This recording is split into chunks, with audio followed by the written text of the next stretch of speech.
Hi everyone, Judicial Watch President Tom Fitton here with our weekly update on social media. Thanks as always for joining us. A lot to talk about this week.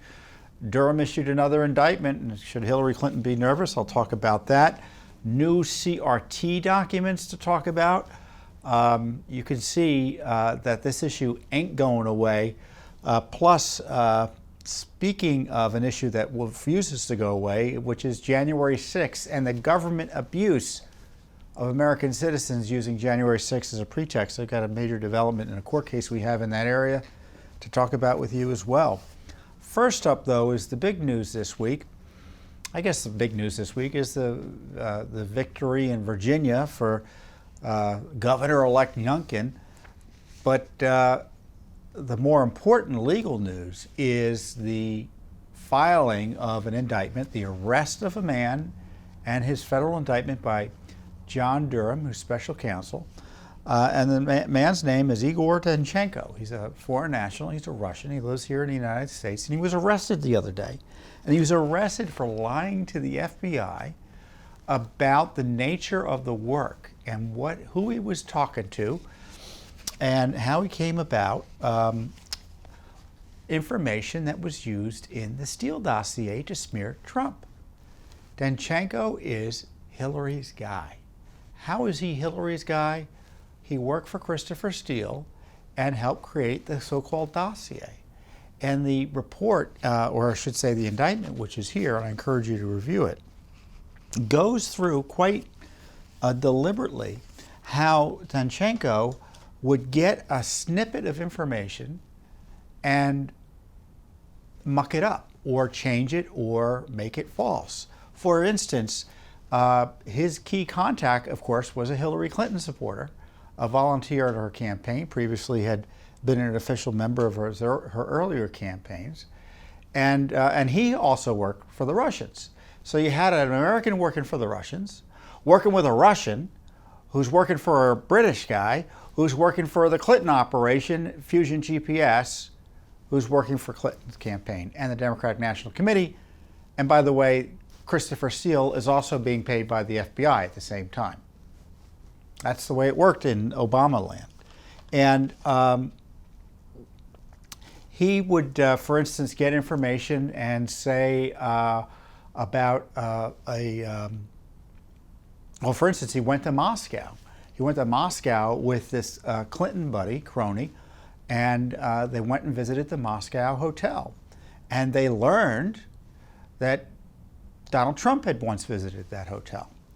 So what Danchenko did was he took that factoid and added the salacious sex allegations, falsely attaching it to that factoid. He also denied speaking, more or less, to this Clinton operative, volunteer, who supposedly said that, oh, Hillary didn't know anything about what I was doing. But of course, it really didn't matter since she was paying Danchenko. And he denied repeatedly to the FBI, according to this indictment, that he talked to this Clinton operative about the dossier. And what Durham says in the indictment is, look, if the FBI had known this, of course, they should have known it, they would have been able, if they had known that this Clinton operative was indeed a source for this Russian, they would have been able to kind of figure out more quickly whether this dossier was valid or not. And of course, Durham once again, or further confirmed that he was unable to confirm pretty much anything of importance in the dossier, which was a smear operation against President Trump. So it's a big deal in the sense that the author of the dossier, or one of the key guys who provided information allegedly about the dossier, was a Russian, and Mr. Durham's indictment strongly suggests he's a Russian agent, although he doesn't come out and say it. And B, it was a lie. So you've got official confirmation through this indictment, at least, it's the position of the United States government that the dossier's a big lie. And it's a lie generated by the Clinton campaign, the Democratic National Committee. Now recall, Mr. Sussman, who is Hillary Clinton's campaign lawyer, also was indicted for lying to the FBI. And then you had the lawyer whose name Mr. Kleinsmith, I guess that's his name. He was the FBI lawyer who messed with the FISA warrants to make it seem like Carter Page was a bad guy when in fact he was a patriot. And he pled guilty, got no jail time, or I don't think any notable jail time as I recall. And so this material also that Danchenko is being indicted over, or at least the dossier, that he manufactured out of whole cloth, it looks like, more or less, essentially just ended up directly in the FISA warrants that were used to spy on Carter Page and the Trump team generally. So this whole spy operation was the result of a big lie orchestrated by the Clinton operation. And what I would highlight is it's not just the Clinton operation.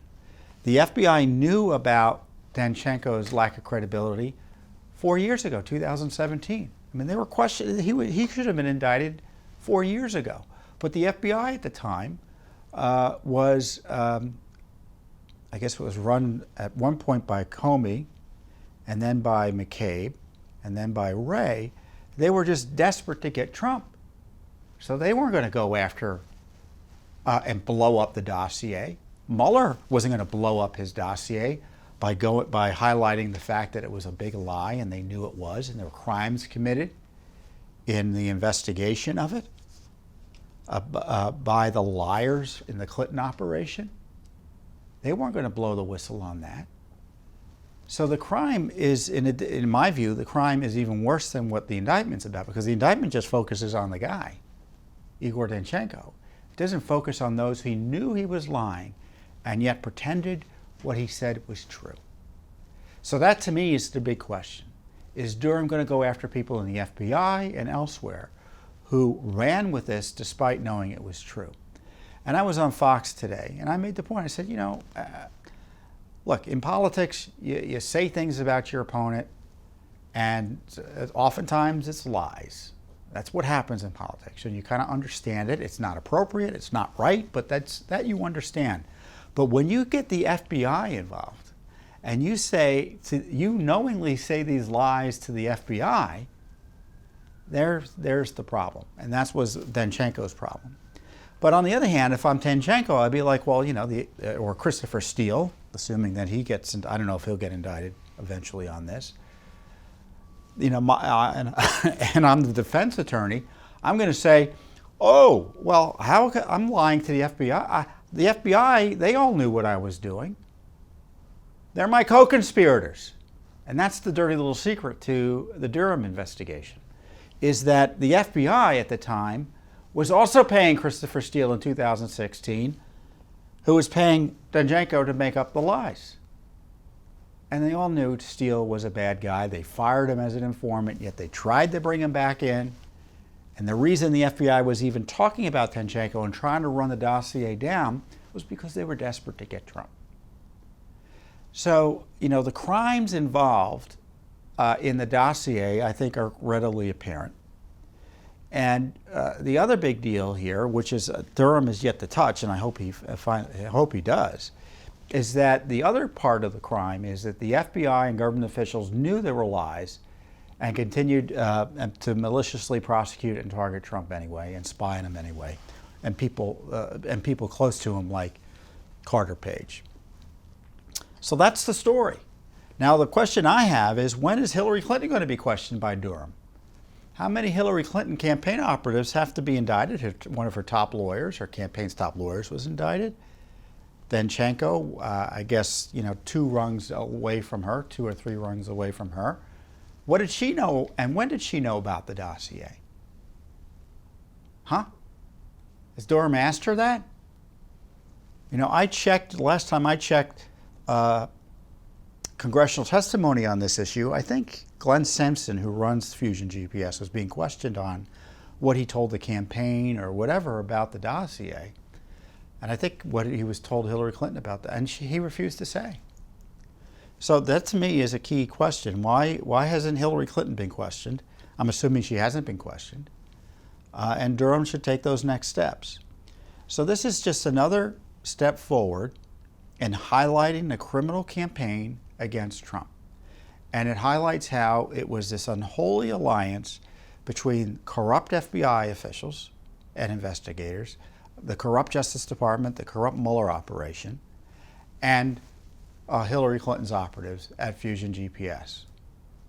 We already have an indictment of the top campaign lawyer, or one of two of the top campaign lawyers at the firm that hired Fusion GPS. We have the key source, the key fiction writer for the dossier indicted for lying to the FBI about where he was getting the details and who he was talking to about the dossier allegations, which were obviously fraudulent. So what next? What about Hillary? What about those who signed on to the FISA warrants?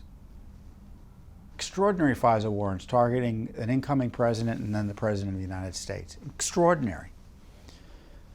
So that's what happened. And just so you know, Judicial Watch has uncovered much of what we know about the corruption related to the FISA warrants. You know, Nunes got the ball rolling on this. Devin Nunes, who was he was chairman of the Intelligence Committee then. Now he's ranking member. But Judicial Watch uncovered that Steele was being paid by the FBI. He met with the FBI 13 times in 2016. 11 of those times he was paid. We uncovered how Bruce Orr, remember Bruce Orr and Ellie Orr over at the Justice Department, told the FBI that, you know, look, they had an axe to grind against Hillary. They were her political opponents, or her political supporters. Excuse me, the exact opposite. They had an axe to grind against Trump. They supported Hillary Clinton, which further undermined their credibility. And stuff wasn't checking out. We have the documents showing the stuff wasn't checking out. And plus, we got the FISA warrants declassified. First time in the history of man it's ever happened. So in many ways, Durham is like following our lead. 4 years too late in many ways.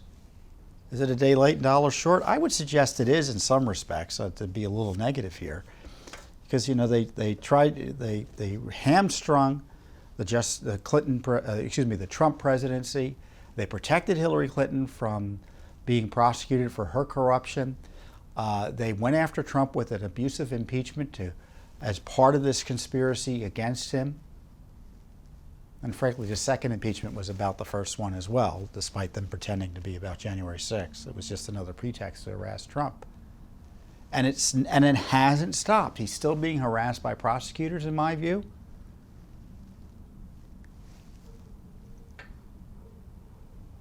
And having his rights violated 6 ways to Sunday. I'll say it once, and I'll say it again. Donald J. Trump is a crime victim, and this indictment proves it. So Judicial Watch has much litigation still going on these issues, and as I said, Durham is following our lead. So let's hope more comes, because it can't come soon enough. So speaking of the FBI, as I said, the corruption continues. There's this targeting. The FBI just can't help themselves when it comes to going after the political opposition of the deep state. And in January 6th, it was reported that Bank of America, in the least, had turned over banking records to the FBI of anyone in the D.C. area. So I'm in the D.C. area, so if I had, the way I read the reports, that if I had used my debit card, it could have been turned over to the FBI, even though I wasn't anywhere near the rally or anything else that happened. So all sorts of Americans were caught up in this dragnet, which is illegal. It's illegal under the law. The FBI can't just go around collecting records because they feel like it.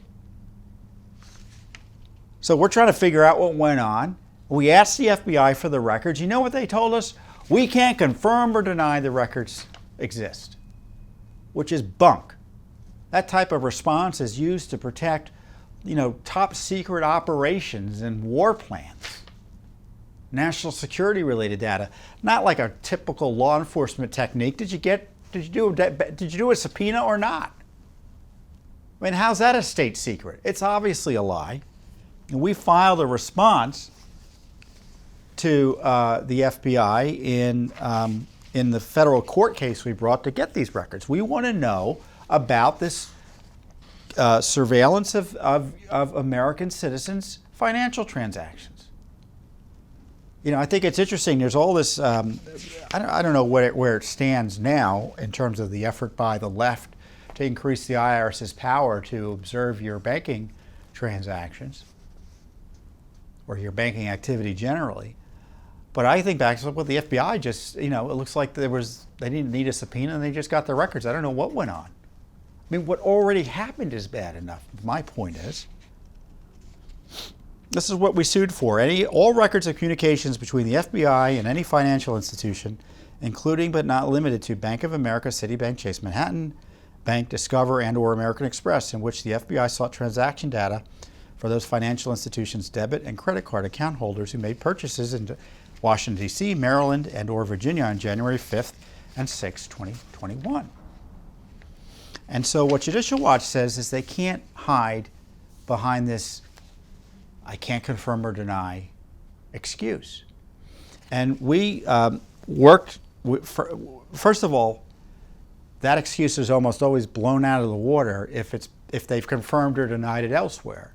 And there was at least one other FOIA request where they confirmed that they might have records, but they wouldn't turn them over because of law enforcement related exemptions, which is a more straightforward Freedom of Information Act dispute. So A, that's the big deal. B, the second big deal is if you're engaged in misconduct, you can't say "I can't confirm or deny" to hide the misconduct from the American people. And that's what I want to focus on in our brief. This is what exactly they said, by the way, to the FBI. Please be advised that it is the FBI's policy to neither confirm nor deny the existence of any records which would disclose the existence or non-existence of non-public law enforcement techniques, procedures, and or guidelines. The acknowledgement that any such records exist or do not exist could reasonably be expected to risk circumvention of law. So the idea that the FBI can monitor your banking transactions is a secret law enforcement technique? Who are they kidding? Talk about corruption. It's what we deal with all the time at Judicial Watch. I'm surprised I'm able to, not just completely have my head explode sometimes dealing with this government lawlessness. And this was what we say. I'm going to read a bit from the brief because we used there was a former senior FBI official who's done this work before. He knows what the rules are in terms of gathering this type of information. And he gave us a declaration that we could give to the court to explain what was going on here with the FBI's gamesmanship. This is what we wrote. I'm going to read you a few paragraphs. In this case, the FBI appears to have conducted an improper broad sweep of financial records, not just of those persons it had reason to believe were involved in the events of January 6th, but many more Americans. Detailed media reports not only indicate the FBI sought financial records, but also set forth in detail the specific criteria and scope of the records obtained. And as described in the declaration of our former FBI friend, such a broad sweep of financial records would be improper. Now, according to the FBI official's declaration, the former FBI official's declaration, the FBI has several legal avenues available to pursue private individuals' financial records. They include obtaining a federal grand jury subpoena, a search warrant, or a national security letter. And of course, at all times, they're supposed to follow the laws, and there are specific rules and regulations that implement those laws in the Justice Department called the Attorney General Guidelines or the Domestic Investigations and Operations Guide. All that was thrown out the window, it looks like. As we explained, or as our FBI official explained, a request by the FBI certain banks to voluntarily turn over to the FBI the private financial transaction data of any bank customer who happened to be in a certain broad geographical area on a certain date could be interpreted as an effort to circumvent protections under the law. That's being nice, isn't it? This is because, as set forth, I said, by those Attorney General guidelines, the FBI may not collect and store intelligence information on an individual, especially when that individual is a U.S. citizen, without articulating reasonable suspicion that the individual was or is or about to be engaged in violation of federal law. So they can't go and look at the phone book of Washington, D.C. I guess I'm showing my age. There are no such things as no more hot phone books anymore, right? And just compile a file on everyone in the phone book. Well, that's what they did, it looks like, potentially, in gathering all this financial data of anyone who actually engaged in financial transactions on in or around January 6th. They just can't keep a file on you without having some fair understanding that you may have committed a crime or could be a suspect or someone important to an investigation.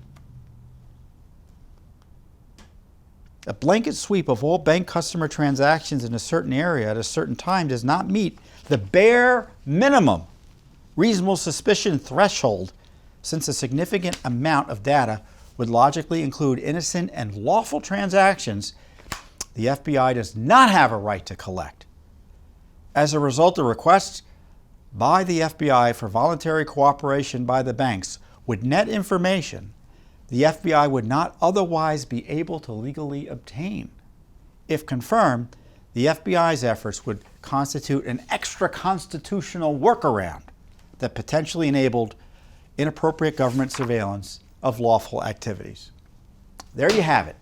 That's the 1-6 investigation that needs to be done, and Judicial Watch is doing it. So as Pelosi continues to use 1-6 as a pretext to harass Trump supporters and try to criminalize objections to the way the elections were conducted in 2020, Judicial Watch steps into the gap to find out what the FBI was doing to spy on American citizens whose only crime was being a resident of the District of Columbia or Maryland and Virginia and engaging in a financial transaction.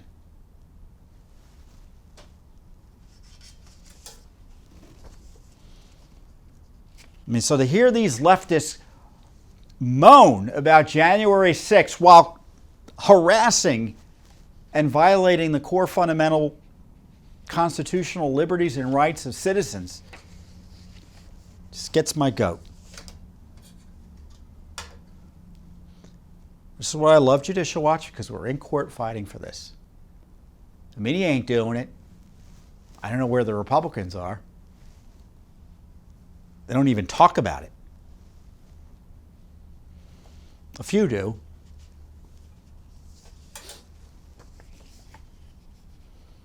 They're the exceptions that prove the rule in terms of the leadership of Congress, both Republican and Democrat.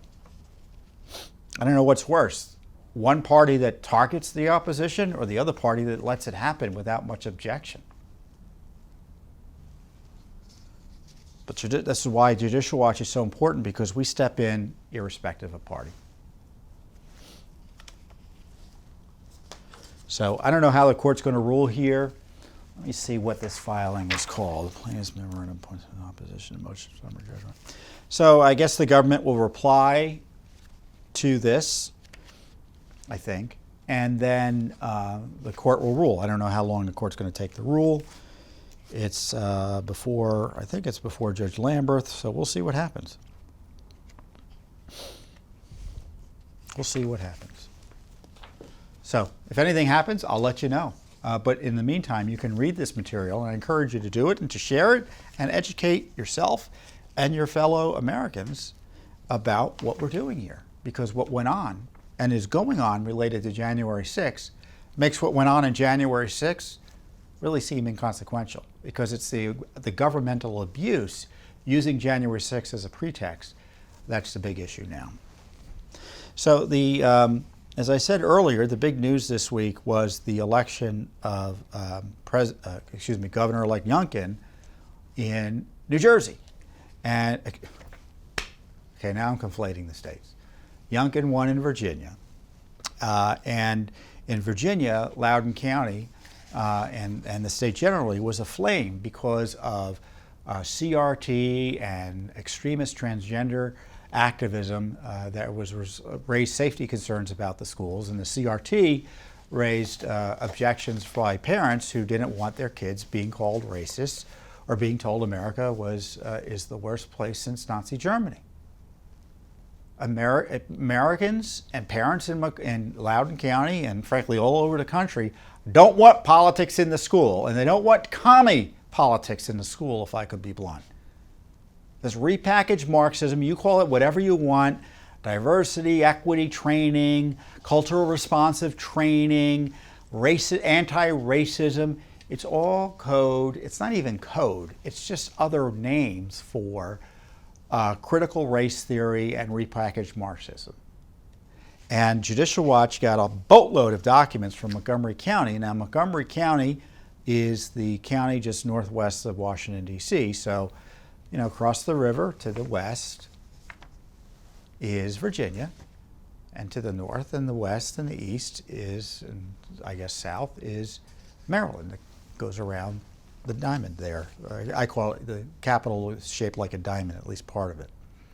And so immediately north is Montgomery County, which, Loudoun County is one of the richest counties in the country because of its proximity to Washington, D.C. and the seat of government. And Montgomery County is similarly prosperous. But it's controlled by the left, which is fine. I mean, that's the way politics is locally here. But, they can't, in my view, abuse the rule of law, abuse our children with this racist claptrap. And we've got these really outrageous documents talking about restorative justice and psychoeducation, which is more about critical race theory and getting kids to be turned into Marxists than anything else. And I'll read you some of the materials that we got. We received 2 sets of new records related to the teaching critical race theory in Montgomery County Public Schools, which is immediately to the north of D.C., but it's also the biggest county school district in the state of Maryland. So it's a big school district. So the headline is there's this far left book called Anti-Racist Baby.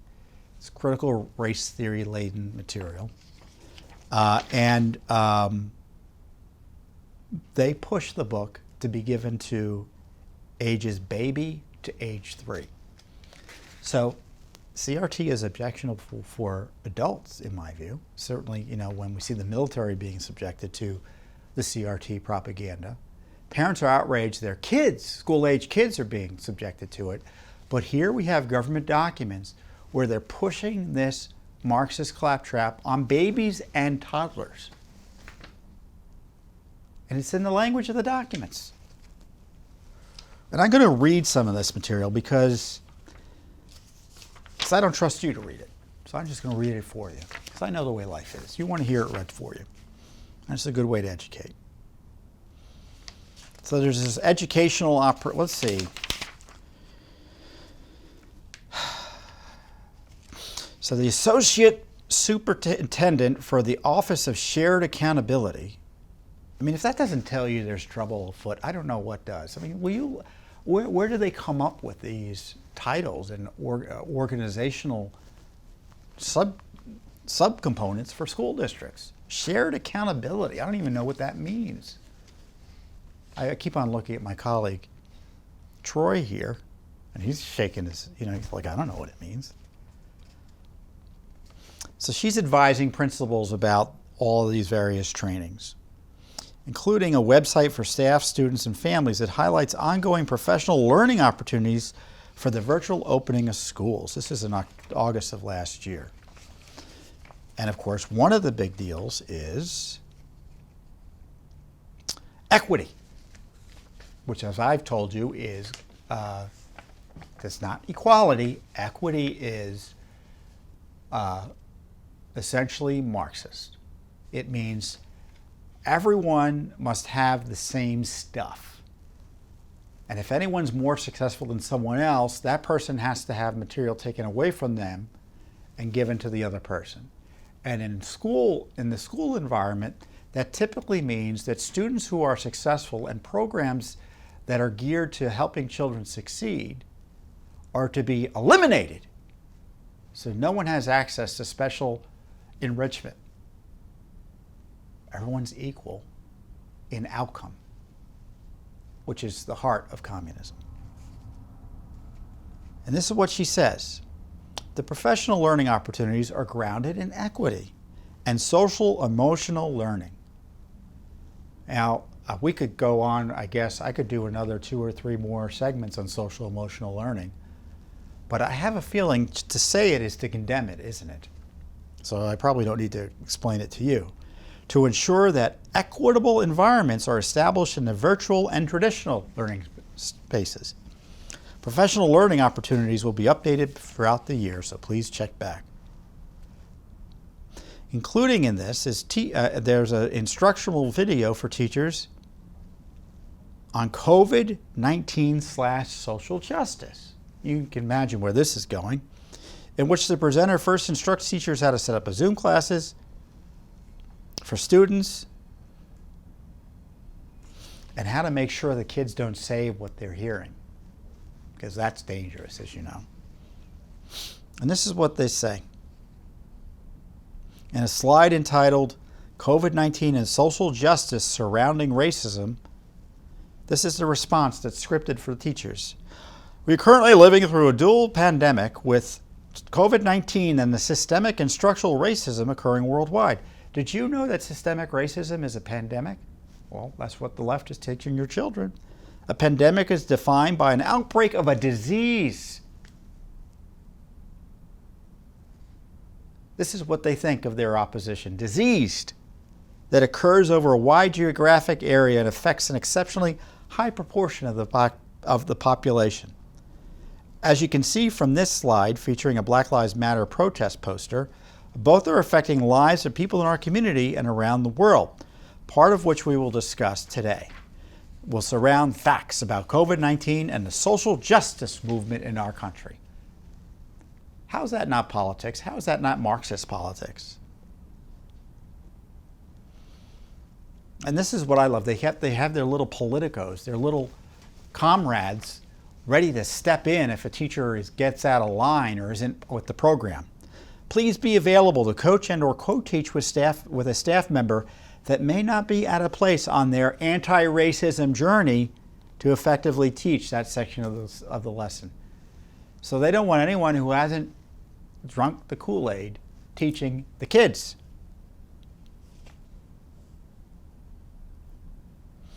Again, there's a slide. Some facts about racism and social justice contains a link.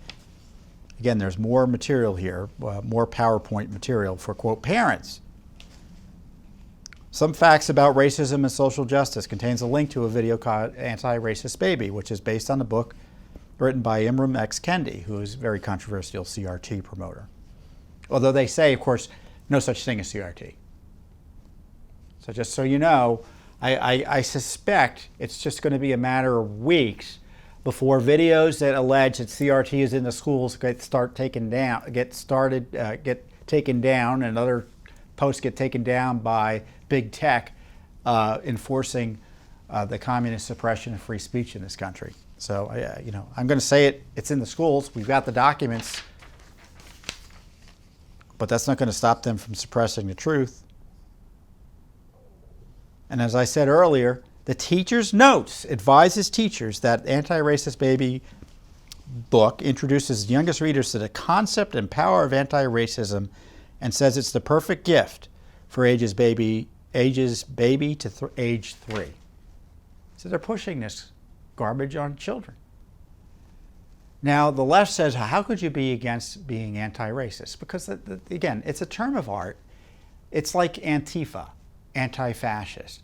They think everyone who doesn't share their political values is racist. Or in the case of Antifa, everyone who doesn't share their communist political values is fascist. So when you hear leftists talk about anti-racism, they're talking about revolution. They're talking about America being foundationally corrupted by racism and the system needs to be overturned. But they want to teach that to babies. I don't know. My wife and I raised a few babies. I don't think they would have understood this, but it shows you how crazy the left is that they think babies are going to be reading this anti-racist baby book. I don't know. Maybe some parents would start reading it to them out loud. I don't know. Turning them into red diaper babies, as they used to be called. A slide titled "Secondary: A Brief Anti-Racism Glossary" notes systems of oppression identifies inequity by calling attention to the historical and organized patterns of mistreatment. In the United States, systems of oppression, like systemic racism, are woven into the very foundations of American culture, society, and laws. That's what they think of your country.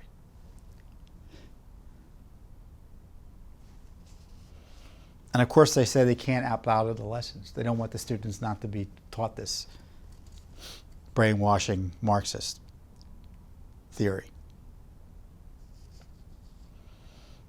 Again, COVID-19 and social justice. There's another PowerPoint presentation geared at 3rd through 5th graders, babies. I consider them to be babies. I have a pretty expansive view of that word. People in African American and Latinx communities. Latinx communities. I know a lot of Hispanics who are offended by that. But the left doesn't care. They just make up terms to separate and segregate people. Have been more likely to get sick from COVID-19 because of how racism and unfairness impacts their lives. What is the science behind that? There's no science behind that.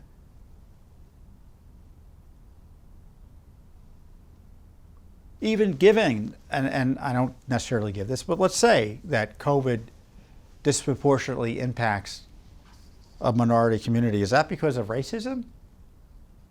What's the science behind that? It's pseudoscience. Of course, it's Marxist science.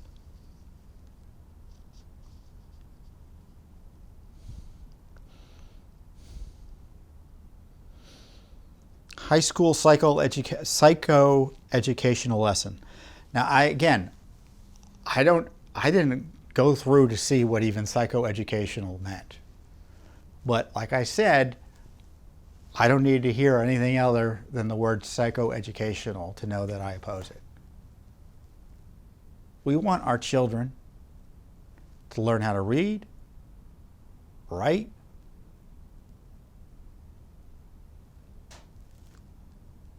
reading, writing, and arithmetic, right? And to communicate. And that comes with the reading and writing, in my view. But the left wants to shape your child's moral and cultural outlooks to fit their agenda as opposed to the parents' agenda. So this high school lesson for psychoeducational purposes is a link. They provide a link to educator and caregiver learning guide from Disrupt Text. Disrupt Text sounds like that's communist revolutionary language. For the book titled, again, Anti-Racist Baby. In the book, the authors note, to white caregivers, and capitalize white like the South Africans would do, racism. Racism is a problem that was invented by white people. Again, capital W, segregationist, apartheid-style language. And it is the work of white people to dismantle it, capital W. The authors add that it is the responsibility of white caregivers to study whiteness. This is racism, and this is not, what they're doing here is obviously an abuse of children, but it is unlawful in the sense that our laws have 50 years of structure set up to prevent racist, segregationist, discriminatory, hostile atmosphere based on race activities from taking place in our schools. And they're upending all of that.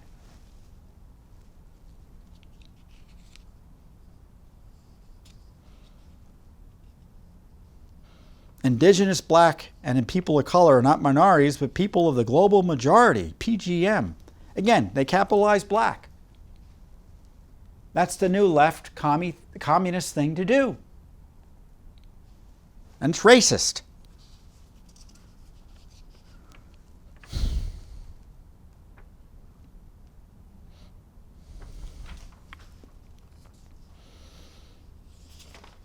I could go on and on. I just want to end with this. Well, I've got three more things to say, because this stuff really gets me going too. There was a draft activity included in this records called for an assignment titled Personal Identity Character Sketch. This is really evil. In which students were told to, quote, focus on the intersectionality of your culture and another way you identify yourself, your race, ethnicity, gender identity, sexual orientation, class, or other identity factor not listed here. So this is what they do, is they try to take personal identifying information about children and misuse it. First of all, kind of pressuring them into potentially identifying as things they necessarily don't identify as. So there's this kind of that agenda there. But secondly, using whatever they identify as, very personal to them, as a way to leverage a change in their thinking on political issues. So the Marxists, they initially focused on class. Now they use all sorts of other categories to generate support and energy for the revolution. And that's what they're doing here. By gaining private information from children and using it against them. I mean, I encourage, as soon as I said it, you know what image popped into my mind? Winston in Big Brother, 1984. It's not Big Brother, but where the character, the protagonist, had personal information used against him to brainwash him for the totalitarian regime of the antagonist. And of course, the left is no fun. So they talk about going to cultural events celebrating diversity, but that's not good enough, because those food festivals where you might actually, taste food you never tasted before from another culture, that's not sufficient, because the communists need you to do more. Although these events have the potential to bring people together across differences, they do not have the potential to address injustices such as racism, sexism, classism, or homophobia. So don't go to those food festivals anymore, kids. You may think you're learning about other cultures, but unless there is an extremist agenda attached to it, avoid it. Again, straight out of, this is like material you would read kind of being parodied in the Soviet bloc from the dissident movement. This is I see images of all these dissident novels and books I read. This is the language. This is what was killing people. Proponents of this. This is what was killing people in the Soviet bloc and the communist blocs, and still is in China, for instance. Even charitable giving is frowned upon. Now you're hitting close to home with Judicial Watch, right? Charitable giving to such organizations as Amnesty International is a route people often choose that will ease their own conscience, but don't want to associate in a deeper way with a particular cause. Even volunteerism is frowned upon. Critical of savior syndrome, which it defines as when wealthy kids are sent into poor neighborhoods to do service learning, but never discuss how the relative wealth is connected with the relative poverty of people inhabiting those neighborhoods. So there you have it. If these kids aren't attacked for, quote, they're privileged and abused by the teachers who are supposed to be keeping them safe from this sort of political, ideological attack, that's what they object to. This is what they're doing in Montgomery County, one of the most wealthy, significant, highly educated counties in the world, this is what's being taught. So I want you to keep this in mind when you're told there's no such thing as CRT. That's just the legal movement in the academy. The purpose of it being taught in colleges and universities was so that it could be pursued in circumstances like this, and I have the proof it's being pursued. And we've got tons of other material here. Judicial Watch is sued. I told you about the Loudoun County documents, which had similar material last week.